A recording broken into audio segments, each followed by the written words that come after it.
राहुल गांधी ने जो कुछ कहा उसका मुद्दा बीजेपी ने बनाया। मुझे याद है जब राहुल गांधी के उस बयान के बाद पहली रैली मुजफ्फरपुर में की थी प्रधानमंत्री नरेंद्र मोदी ने, एक जन सैलाब उनकी रैली में था और वहां से फिर पीएम ने कहा था कि छठी मैया का अपमान करते हैं, छठी मैया को चुनावों के बीच में लेकर आते हैं, क्या छठी मैया का अपमान बिहार के लोग सहेंगे? और एक सेंटिमेंट कैसे जनता के बीच में पहुंचाना है ये बीजेपी और एनडीए के कार्यकर्ता बखूबी जानते हैं अवधेश जी, और उसी का जो फायदा है हमें देख रहे हैं 202 सीटों पर एनडीए ने जीत का परचम लहराया है। देखिए, आज का जो शपथ ग्रहण समारोह है, भारत की राजनीति की दृष्टि से यहाँ से एक महत्वपूर्ण संदेश और संकेत निकालने की पूरी रणनीति है।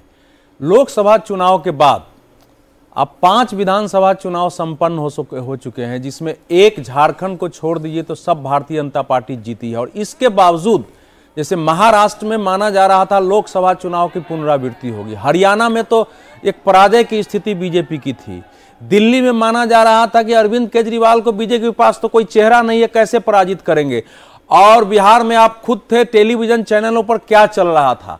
तो जो इस देश के इकोसिस्टम ने असंभव बना दिया था वो सामान्य रूप से संभव होता गया है, और उसके पीछे अलग अलग कारण है। नरेंद्र मोदी हर चुनाव में कुछ न कुछ संदेश देते हैं। इस चुनाव में फिर उन्होंने संदेश दिया है कि सारे मुद्दे अपनी जगह है, लेकिन धर्म और जो परंपराएं हैं उसको ठीक ढंग से हम अगर प्रेजेंट करते हैं तो हम गांव और लोगों के दिलों तक, हृदय तक पहुंचते हैं, और उसका लाभ भी मिलता है अगर पीछे आपके आधार हो तो। और वो जो दिल्ली में इन्होंने अभी देवेंद्र जी ने ठीक कहा, दिल्ली में जो वो छठ के घाट पर गए और बार बार, तो ये छठ इस बार बड़ा मुद्दा था। और जो मुझे इस बार आश्चर्य हुआ कि 1 साल पहले से या 1.5 साल पहले से भारतीय जनता पार्टी ने पूरे देश में जहां जहां बिहार के लोग रहते हैं वोटर, उनकी लिस्ट बना करके लोगों की ड्यूटी लगाई थी, वहां बैठकें होती थी, नाम नोट हुए, फोन नंबर नोट हुए कि चुनाव में आके गिराना है। और उन्होंने कहा कि छठ में आइए तो वोट गिरा करके जाइए। जिसका 11 को मतदान था, मेजोरिटी वहां ठहरे हुए हैं परिवार के साथ। कुछ लोग तो इसलिए रुके कि हम चुनाव परिणाम देख करके जाएंगे। तो ये जो वातावरण था, इसको हमारे देश का जो एक बड़ा तबका है, एलिट और बुद्धिजीवी, जिसको कई बार खान मार्केट गैंग कहा जाता था पहले, अब तो खैर गैंग उतना कमजोर हो गया, वो इसको पकड़ नहीं सका है। और जगह जगह से फोन आते थे कि हमारे यहाँ पटियाला से इतने लोग गए हैं, सूरत से इतने लोग गए हैं, फलाने जगह से इतने लोग गए हैं। तो ये एक अद्भुत इस दृष्टि से चुनाव है, जो प्रयोग शायद इसके पहले भारत के चुनाव में हुआ नहीं था। और ये जो मंत्रिमंडल है, चूंकि जनता ने कंटिन्यूटी को मत दिया है, नरेंद्र मोदी और नीतीश कुमार को, उस मंत्रिमंडल को और काम को, तो जाहिर है कि जो मंत्रिमंडल है वो निरंतरता है, लेकिन आने वाले समय में नई पीढ़ी भी अनुभव से तैयार करना है, तो वो उसका एक मिला जोला स्वरूप इस मंत्रिमंडल में हमको दिखाई देगा। लेकिन ज्यादा उलट पुलट नहीं होगा, क्योंकि प्रधानमंत्री पहले थोड़ा करते थे, लेकिन गुजरात में हमने देखा कि मंत्रिमंडल सब ने त्याग पत्र दे दिया, लेकिन जो नए मंत्रिमंडल बने उनमें भी पुराने चेहरे उसमें शामिल रहे हैं। तो अब बहुत ज्यादा धीरे धीरे एक स्टेबलाइज पैटर्न पर बीजेपी की पॉलिटिक्स गई है। जो 3 बातें अभी थोड़ी देर पहले मनोज जी, अजीत जी कह रहे थे, जिसमें से एक उपेंद्र कुशवाहा की उन्होंने बात की, एक दिलीप जायसवाल की उन्होंने बात की, तो मैं थोड़ा दिलीप जायसवाल पर बात कर लेती हूँ। दिलीप जायसवाल को मंत्रिमंडल में शामिल करना, इस पर मैं जानती हूँ आप भी कुछ कहना चाहेंगे देवेंद्र, लेकिन थोड़ा सा रिएक्शन इस पर मैं ले लेती हूँ मनोज जी से। दिलीप जायसवाल को इसमें लाया गया है मंत्रिमंडल में।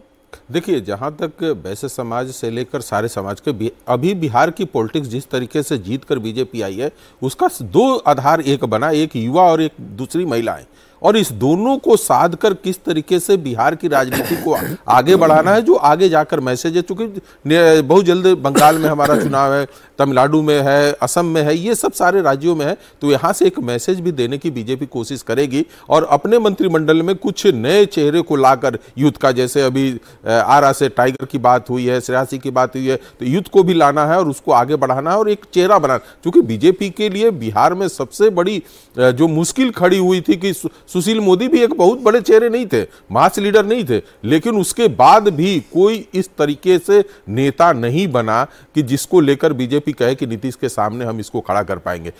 ठीक है, आज के डेट में हम गठबंधन के साथ आगे बढ़ रहे हैं, लेकिन बीजेपी के लिए वहां अपने बेस भी मजबूत करने होंगे, तो उसको साधते हुए ये करेंगे। जातीय समीकरण भी ध्यान को रखेंगे, क्षेत्रीय भी ध्यान रखेंगे, लेकिन सबसे बड़ा इस बार जो कार्य बीजेपी को वहां करना पड़ेगा वो कार्य ये होगा कि महिला और यूथ के लिए हम क्या नया लेकर आ रहे हैं, क्योंकि यही इनको जिता कर लाए हैं और इन्हीं के बेस पर आप आगे भी बढ़ेंगे। तो ये दोनों चीजें उनको तालमेल बैठाना पड़ेगा। दिलीप जायसवाल की बात हो रही है तो वैश्य समाज से आते हैं और इस लिस्ट में 2 वैश्य नाम हमें दिखाई दे रहे हैं, दिलीप जायसवाल और नारायण शाह, जो कि नौतन से जीत कर आए हैं। तो तमाम जातियों का जो मिश्रण है वो बखूबी इसमें दिखाया गया है कि उनका साथ आगे कंटिन्यूटी में मिलता रहे एनडीए को। बिल्कुल प्राची, और इस मैंडेट के बाद ये तय था कि दिलीप जायसवाल सरकार में शामिल होंगे।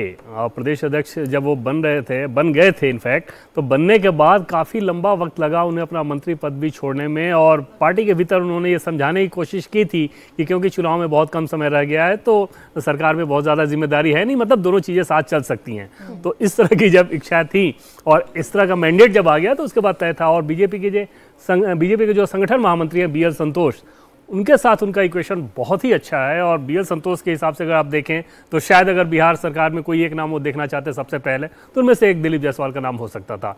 दूसरी चीज़ कि प्रदेश अध्यक्ष रहते हुए तब महत्वपूर्ण रहता है जब आगे कोई चुनाव होना है। अब बिहार में भी आगे कोई चुनाव होना नहीं है, तो जाहिर तौर पर सरकार में शामिल होकर अब ज़्यादा जनता के लिए कैटर कर सकते हैं उनके हिसाब से देखें तो। और निश्चित तौर पर दिलीप जायसवाल पहले चुनाव भी लड़ना चाहते थे, हालांकि उनको मना किया गया। बेटे के लिए भी टिकट चाहते थे, वो भी मना किया गया। मंत्री के लिए नहीं मना किया गया। एक नाम अब मीनाक्षी, एक चीज मैं और उसमें थोड़ा जोड़ दूं, उसमें जिसपे जो ज्यादा ध्यान देने लायक बात है, LJP टिकट बंटवारे में जो काम कर रही थी और जिस तरह से उसने प्रेशर का इस्तेमाल करा लिया, मंत्रिमंडल में वैसा नहीं हुआ। मंत्रिमंडल में पहली चीज नहीं हुई कि वो चाह रहे थे कि 3 पद, वो नहीं हुआ। दूसरी चीज जो ज्यादा महत्वपूर्ण है कि विधायक दल का नेता जब राजू तिवारी को उन्होंने चुना, उनकी इच्छा थी कि राजू तिवारी को मंत्री बनाया जाए। हमें सोर्सेज के द्वारा जानकारी मिली कि बीजेपी और जेडीयू इन दोनों का एतराज़ था। जो राजू तिवारी वो सीट बीजेपी से झटकने में सफल रहे, मंत्री बनने में सफल नहीं हुए। वहाँ पे चिराग पासवान को दूसरे व्यक्ति को नॉमिनेट करना पड़ा, संजय सिंह को। और महुआ सीट से संजय सिंह जीत कर आए। और महुआ सीट ऐसी सीट थी जहां पर आरजेडी का स्ट्रांग होल्ड रहा, लेकिन चूंकि वहां पर वो विवाद की वजह से तेज प्रताप यादव वहां पर अलग अपनी पार्टी बनाकर चुनाव मैदान में थे, हालांकि उन्हें अच्छे वोट नहीं मिले। संजय सिंह यहां से जीत कर आए, अब मंत्रिमंडल में उन्हें शामिल किया जा सकता है, ऐसी जानकारी नीतीश हमें लगातार, माफ कीजिए, देवेंद्र हमें लगातार दे रहे हैं।